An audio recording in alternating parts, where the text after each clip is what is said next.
Cilindro Uzen, multipuntos, 6 pernos, con spool.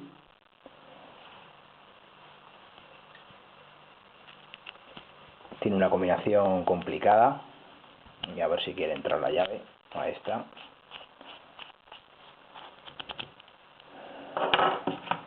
Vamos a ver qué tal se da.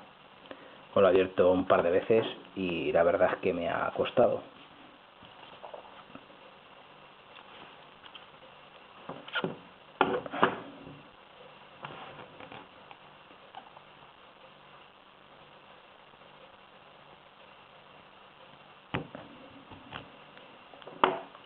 Voy a hacer tensión hacia el otro lado.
Los del fondo entran bastante mal,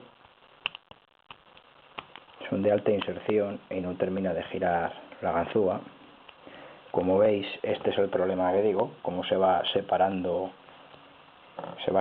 el mango. Cuando se hace fuerza aquí, estira y se separa y es bastante incómodo.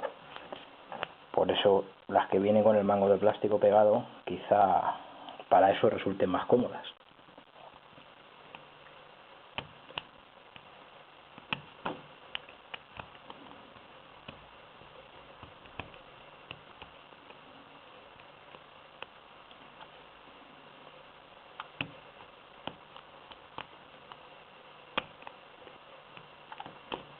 Y ahora voy a atacar por el otro lado, a ver si ya consigo insertar de una vez.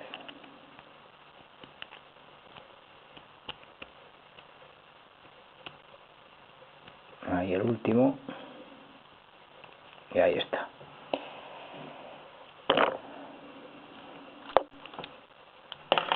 Bueno, hasta el próximo vídeo.